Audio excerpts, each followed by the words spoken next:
Islam ke Indonesia, khususnya pada jalur perdagangan, perkawinan ataupun seni budaya.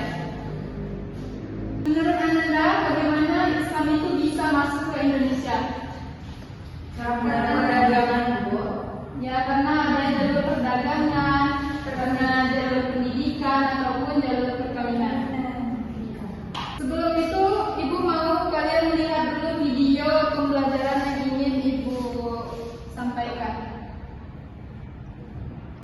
Baik Anda, kita nonton videonya dulu ya.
Oke, jadi setelah melihat video ini, Ibu mau kalian membaca materi yang akan Ibu berikan.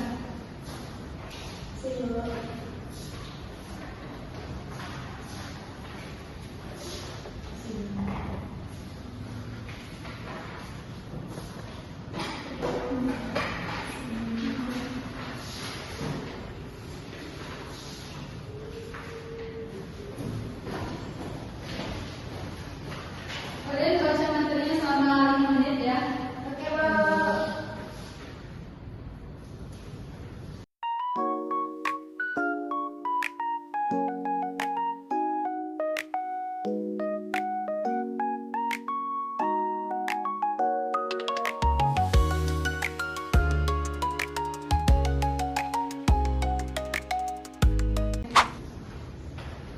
Baik, Anda semuanya, apakah sudah membaca materi yang diberikan? Sudah.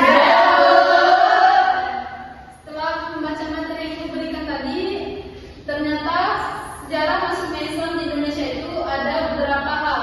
Di antaranya melalui jalur perdagangan, jalur pendidikan, jalur kesenian, dan jalur perkawinan. Nah, di jalur perdagangan ini para pedagang Muslim dari Persia, Arab, dan Gujarat itu mereka menyebarkan agama Islam ke masyarakat. Dan kemudian di jalur pendidikan, para pendakwah ini membangun pondok pesantren dan masjid sebagai tempat berkumpulnya untuk mempelajari agama Islam.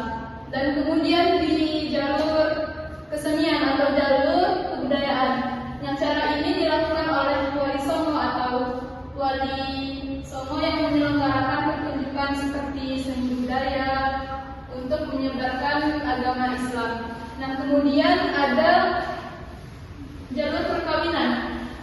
Para pedagang Muslim ini menikahi putri bangsawan dari kerajaan di Nusantara. Sebelum dinikahi itu mereka harus masuk Islam terlebih dahulu. Nah, jadi itulah jalur-jalur atau sejarah masuknya Islam ke Indonesia. Kemudian ada beberapa teori dari proses masuknya Islam ke Indonesia itu. Apa saja di antaranya? Teori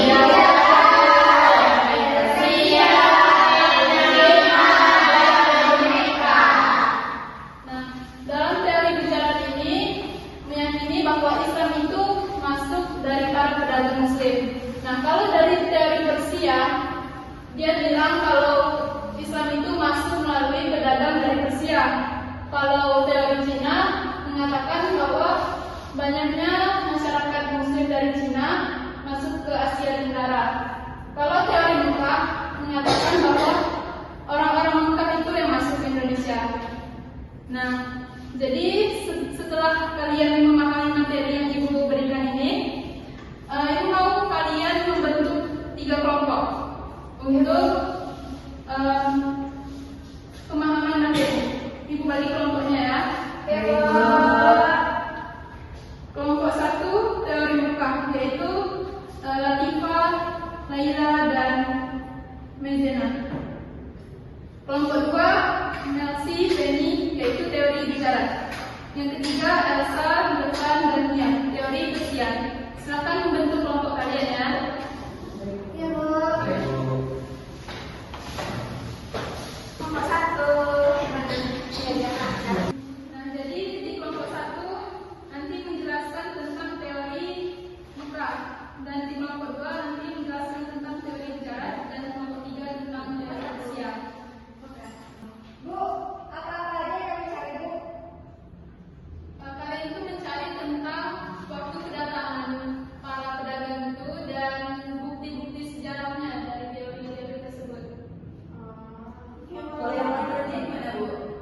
Kalau lain-lainnya boleh kalian tambahkan, bisa dapat poin tambahan jika kalian menambahkan materi yang baru. Ayo, Pak. Makasih, Bu. Ya.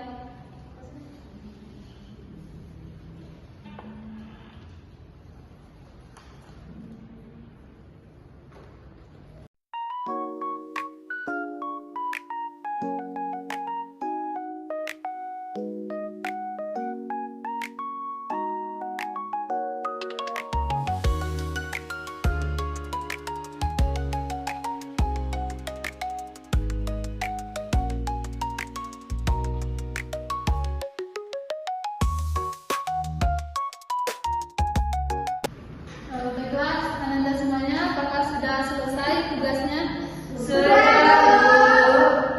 Baiklah. Sekarang kalian presentasikan ke depan biar Ibu dengarkan. Kelompok 1 teori bicara. Baik, saya dari perwakilan kelompok 1 tentang teori Mekah. Tokoh pendukungnya itu Buya Hamka. Dasar teori adanya hubungan dengan antara Arab dan Nusantara. Banyaknya tradisi Islam yang sama dengan tradisi Arab.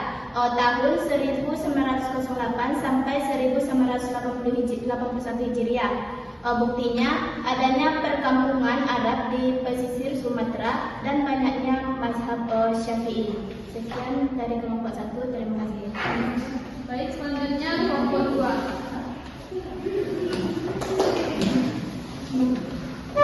Baiklah, saya akan mempresentasikan teori tentang teori bicara, di mana teori bicara ini masuk pada abad ke-13, dan teori ini ditemukan atau dikemukakan oleh J.F. Knaplow dan didukung oleh Snow.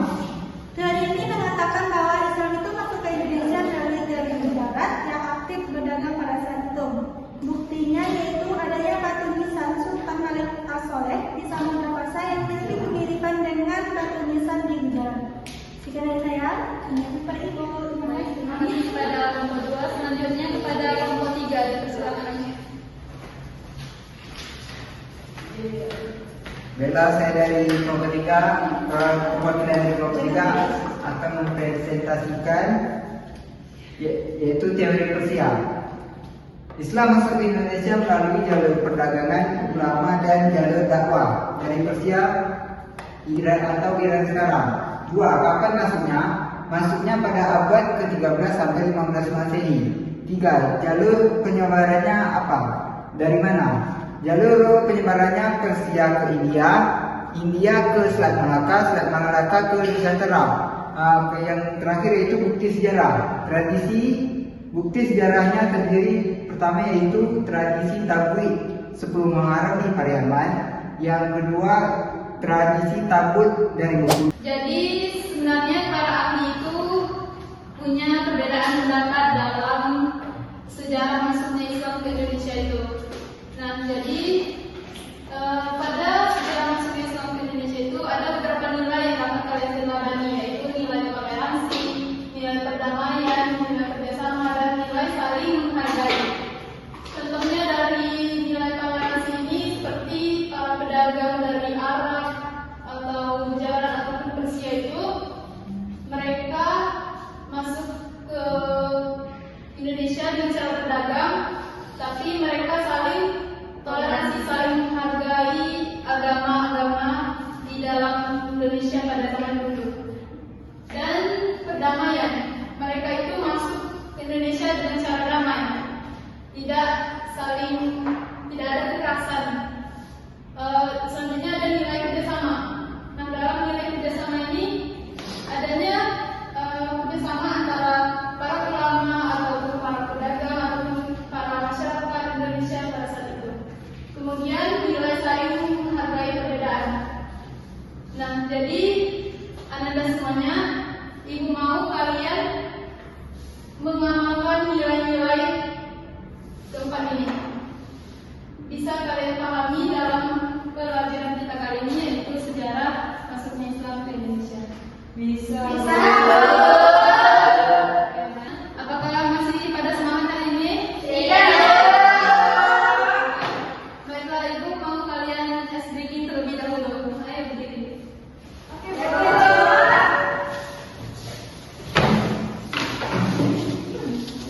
Kita kali ini adalah seperti